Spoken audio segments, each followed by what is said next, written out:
مصطفیٰ کریم سید عالم صلی اللہ علیہ وسلم کے وصال ظاہری کے ایام قریب آئے تو حضور نے سرخ پٹی باندھی. تیز بخار ہے نبی کریم کو. دو صحابہ سہارا دے کے مسجد میں لائے. نبی پاک علیہ السلام کو بظاہر سہارا دے کے لایا گیا. کریم رسول نے لوگوں کو جمع کیا. حضور آج کیا ہونے والا ہے؟ آج کیا کہا جائے گا؟ آج کس لیے میٹنگ بلائی ہے؟ نبی کریم کے کل صحابہ جب مسجد میں جمع ہوئے تو کھچا کھچ مسجد بھری ہے. وصال ظاہری سے چند یوم پہلے کی بات. نبی پاک نے فرمایا آج تمہیں کوئی جہاد کی ترغیب نہیں دینی, آج کوئی نیا پیغام نہیں دینا. آج تمہیں بتانا ہے کہ رب نے اپنے بندے کو اختیار دیا ہے, چاہے تو دنیا میں رہے, چاہے تو اس کی بارگاہ میں حاضر ہو جائے. اس عبد نے بارگاہ ربوبیت کی طرف لوٹنے کا ارادہ کر لیا ہے. حضرت صدیق اکبر رونے لگے تو صحابہ نے کہا تمہیں کیا ہوا؟ کہنے لگے سمجھ نہیں رہے, کسی کی بات نہیں کر رہے, نبی پاک تو اپنی بات فرما رہے ہیں. اس نے جانے کا ارادہ کر لیا. سنیے میرے بھائی, محبوب پاک نے فرمایا بھائی کسی شخص کو میری طرف سے کوئی تکلیف پہنچی ہو تو بدلہ لے سکتا ہے, بدلہ لے سکتا ہے. کسی کو تکلیف پہنچی ہو. صحابہ پھوٹ کے رونے لگے. محبوبہ کرم ہی کرم ہوا ہے, رحمت ہی رحمت آئی. آپ کے بارے میں گمان کرنے والا بھی دائرہ ایمان سے نکل جائے. حضور آپ کیا فرما رہے ہیں؟ فرمایا نہیں بھئی اٹھو. پیچھے سے جناب عکاشہ بن محصن اٹھے, ہاتھ کانپتے ہیں, آگے بڑھے. کہنے لگے یا رسول اللہ, ایک جنگ کے موقع پر آپ نے درہ مارا تھا, ننگی پیٹھ پر صفیں سیدھی کراتے, بات دل میں رہ گئی ہے, میں نے بدلہ لینا ہے. نبی کریم نے فرمایا بلال دوڑ کے جاؤ, فاطمہ کے گھر درہ پڑا ہے, درہ لاؤ. سیدنا بلال حبشی کہتے میں گیا, دستک دی سیدہ طیبہ طاہرہ. حضرت فاطمہ فرمانے لگی بلال کیسے آئے ہو؟ اماں جی وہ درہ چاہیے تھا.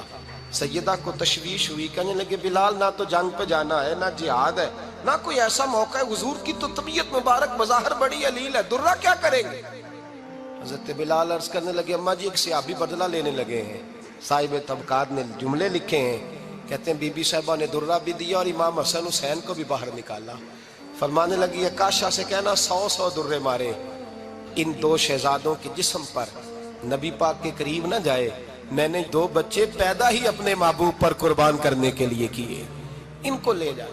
حضرت بلال کہتے ہیں میں 2 شہزادے لے کے آیا, اور جب دروازے میں میں لے کے پہنچا تو نبی پاک نے دیکھا تو آنکھوں میں آنسو آ گئے. فرمایا ان کو بٹھا دو, مجھے پتا ہے فاطمہ نے کیا کہہ کے بھیجا ہے. حضرت سیدنا بلال فرماتے ہیں درہ میں نے جناب عکاشہ کو دیا. حضرت عکاشہ درہ لے کے آگے جو بڑھے تو حضرت ابو بکر صدیق نے ان کے پیروں پہ ہاتھ رکھا. فرمایا عکاشہ میری طرف آ یار, مجھے مار درے, نبی پاک کے قریب نہ جا. مصطفیٰ کریم نے فرمایا ابو بکر تو ہٹ جا, اسے آنے دے. فرماتے ہیں میں چند قدم آگے گیا تو مولا علی شیر خدا نے میرے پیر پہ ہاتھ رکھا. کہنے لگے عکاشہ سوچ تو صحیح تو کیا کر رہا ہے؟ حضور نے فرمایا علی ہٹ جاؤ, میرا اور ان کا معاملہ ہے. جناب عکاشہ آگے بڑھ رہے.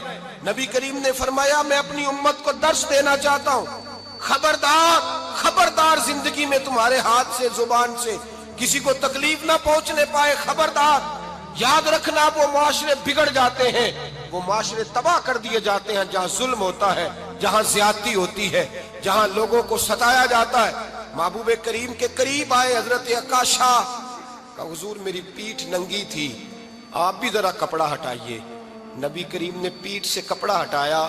جناب عکاشہ نے درہ جو اٹھایا تو صحابہ کی چیخیں نکلی. حضرت عکاشہ نے درہ دور پھینکا, حضور کے بطن اطہر سے لپٹ گئے, چومنے لگے. کہنے لگے حضور وہ تو صفیں سیدھی کراتے لگ گیا تھا, آپ نے کہاں مارا تھا؟ یا رسول اللہ میں تو بہانہ بنا رہا تھا کہ جاتی دفعہ مجھے وجود چومنے کا موقع نصیب ہو جائے, مجھے یہ موقع نصیب ہو جائے. میرے حبیب نے فرمایا جس نے جنتی دیکھنا ہو میرے عکاشہ کی زیارت کر لے. بھائی ظلم کا دروازہ کھلا ہوا ہے اور لوگ بھول جاتے ہیں زیادتی کرتے ہوئے. وہ بہو سے ہی کیوں نہ کریں, وہ اپنے گھر کے بھول جاتے ہیں کہ شاید پوچھنے والا کوئی نہیں, شاید میزان نہیں لگے گا. ایران کے بادشاہ نے اپنے بیٹے کو پڑھانے کے لیے ایک استاد صاحب کا بندوبست کیا. استاد صاحب کو کہا کہ میرے بچے کو دین پڑھائیے, میں چاہتا ہوں کل اس نے عنان حکومت کو سنبھالنا ہے تو یہ دین سے آگاہ ہو جائے, اس کو کچھ سکھائیے پڑھائیے. بہت نیک بزرگ بڑے درویش عالم پڑھانے لگے. اسباق مکمل ہو گئے, دین کے اسباق قرآن مجید پڑھایا, احادیث طیبہ کا درس دیا, اصول فقہ سے روشناس کرایا. جب بچے نے مکمل تعلیم حاصل کر لی اور آمین ہو گئی، دستار ہو گئی، فارغ ہو گئے، تو پھر ایک دن استاد صاحب نے کہا بیٹے کل تم نے ضرور آنا ہے، کچھ بات کرنی ہے۔ شہزادہ گیا ملنے استاد صاحب سے، استاد صاحب نے کنڈی لگا لی، ہاتھ میں درہ پکڑ لیا، مار مار کے پورے وجود کو زخمی کر دیا، کوئی غلطی نہیں، کوئی بات نہیں، مارا۔ اب بچہ آیا آ کے بادشاہ سلامت سے کہا کہ ابا جی سمجھ نہیں آئی، بڑا مارا ہے استاد۔ تو سیانے تھے نا بادشاہ، یہاں تو قاری صاحب روز کٹہرے میں کھڑے ہوتے ہیں، مولوی صاحب آپ نے میرے بچے کو کیوں مارا ہے؟ آپ 8,000 کے مولوی ہیں، میرا کئی کروڑ کا بچہ ہے، سویرے بدل لیں گے، خبردار آپ نے بچے کو ہاتھ لگایا، اپنی حیثیت میں رہے معاذ اللہ۔ جو قومیں استادوں کو کٹہروں میں کھڑا کرتی ہیں وہ ترقی نہیں کر پاتی، جو استادوں کو کٹہروں میں روز کھڑا کرتے ہیں۔ کہا ابا جی بڑا مارا ہے، تو والد بڑے سمجھدار تھے، کہنے لگے بیٹا استاد باپ ہوتا ہے، وہ زیادتی نہیں کرتا، کوئی بات ہوگی، میں تیرے استاد کو کٹہرے میں نہیں بلاؤں گا۔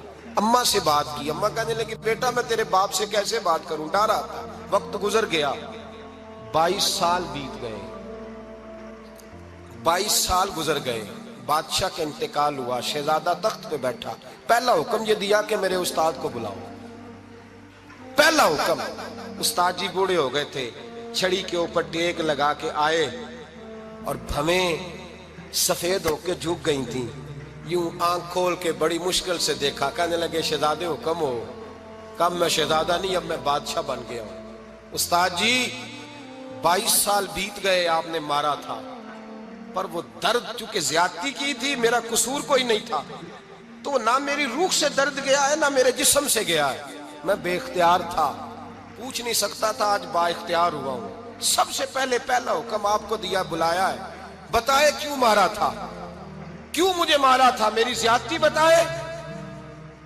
تو استاد، بوڑھے استاد کی آنکھیں آنسوں سے بھر گئیں، کہنے لگے بیٹے بس آج کے دن کے لیے مارا تھا، یہ جو دن آ گیا نا میری زندگی میں اس لیے مارا تھا، یہ میں چاہتا تھا میری زندگی میں وقت آئے، آج کے بس میری مراد پوری ہو گئی۔ کہا صاحب کس لیے، مجھے بھی سمجھائے۔ آپ فرمانے لگے کتنی دیر ہو گئی تجھے مار کھائے ہوئے، کتنا زمانہ بیت گیا؟ کہنے لگا 22 سال۔ فرمایا زخم بھولے تو نہیں، درد ختم تو نہیں ہوئی، تمہیں بات 1 منٹ کے لیے بھی تمہارے حافظے سے محو تو نہیں ہوئی؟ کہا استاد جی روز رات کو یاد آتی، روز خیال آتا تھا۔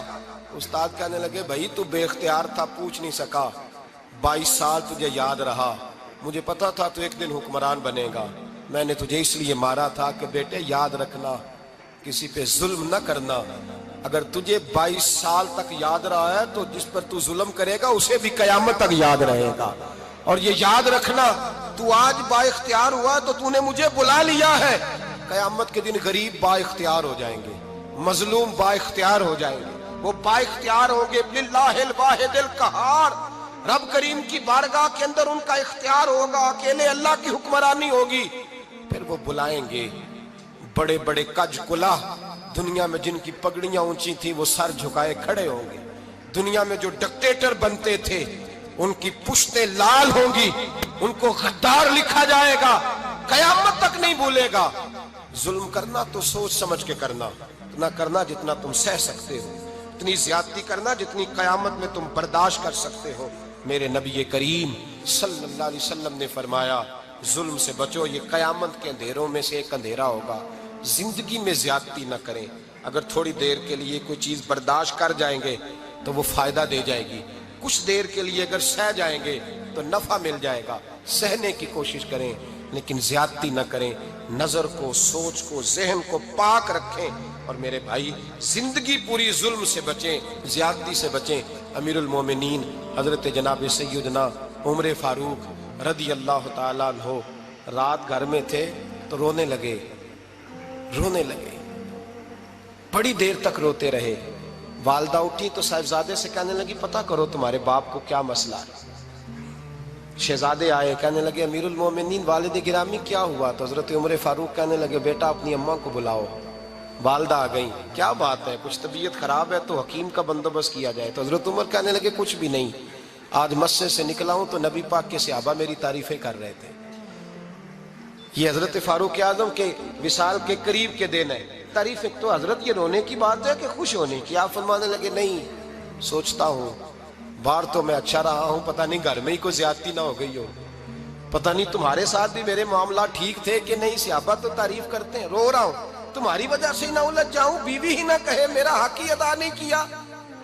یہ لفظ کہتے کہتے پہاڑ ہے یہ شخص، کیسر و کسرا کانپتے ہیں۔ حضرت عمر رو پڑے، بی بی سے کہنے لگے مجھے اللہ کی رضا کے لیے معاف نہیں کر دیتی؟ میرے اوپر بوجھ تھا امت کا، میں ساری رات مدینے کی گلیوں میں پھرتا تھا، دن سارا مسجد میں گزرتا تھا، میں تجھے وقت نہیں دے پایا، معاف نہیں کر دیتی؟ تو زوجہ کہنے لگی نہیں عمر، میں نے بھی زندگی میں اپنا کوئی سکھ چین نہیں دیکھا، کوئی چاؤ پورا نہیں کیا، میں کیسے معاف کر دوں؟ میں نہیں معاف کرتی۔ حضرت عمر زمین پہ بیٹھ گئے، رونے لگے، کہنے لگے چل معاف کر دے۔ کہنے لگی ایک وعدہ کرو، قیامت کے دن رب کریم کی بارگاہ میں میری سفارش کرو گے؟ اللہ کی بارگاہ میں عرض کرو گے کہ اللہ اچھی تھی، مجھے کپڑے دھو کے دیتی تھی، روٹی پکا کے دیتی تھی، میری عزت کی محافظ تھی؟ جناب عمر کہنے لگے تیرے ساتھ وعدہ ہے، رب اپنے فضل سے عمر کو جنت دے گا تو عمر تجھے جنت میں ساتھ لے کر کے جائے گا، تیرے ساتھ وعدہ ہے۔ میرے بھائی جن کے دلوں میں احساس تھا کہ ہم سے کوئی زیادتی نہ ہو جائے کسی جگہ، وہ تو یہاں تک معاملہ کرتے تھے، یہاں تک ان کا خیال رہتا تھا۔ عزیزو، ایک تو نظر میں حیا پیدا کریں، والدین کی بہت بڑی ذمہ داری ہے۔ لاکھوں بچے مرضی کی شادیاں کر رہے ہیں، ہزاروں گھر اجڑ رہے ہیں، یہ وہ والا زہر ہے جو ہر گھر میں تیزی سے پھیلتا چلا جا رہا ہے۔ پہلے ہم کہتے تھے کہ بچہ باہر نہ نکلے، اب کہتے ہیں اللہ کہیں موبائل لے کے تنہا نہ بیٹھ جائے، کہیں تنہا نہ بیٹھ جائے، کیا بنے گا اس کا اگر یہ گندگی اور یہ ایسا نشہ ہے جو اجاڑ کے رکھ دیتا ہے انسان کی توانائیوں کو۔ ایک تو ذہن کو، طبیعت کو پاک رکھیں، دوسرا زیادتی کبھی نہ کریں۔ یہ دو سبق اگر امت کو یاد ہو جائیں تو پھر معاشرہ بڑی تیزی سے اصلاح پذیر ہوگا۔ امید ہے آپ سب لوگ خیریت سے ہوں گے۔ اللہ تعالیٰ آپ سب کو اپنے حفظ و امان میں رکھے، آپ کی جان میں، مال میں، عزت و آبرو میں خیر و برکت عطا فرمائے۔ اگر آپ نے ابھی تک اس چینل کو سبسکرائب نہیں کیا ہے تو اس کو سبسکرائب کر لیں تاکہ ہر نئی آنے والی ویڈیو کا نوٹیفیکیشن آپ کو بر وقت مل سکے۔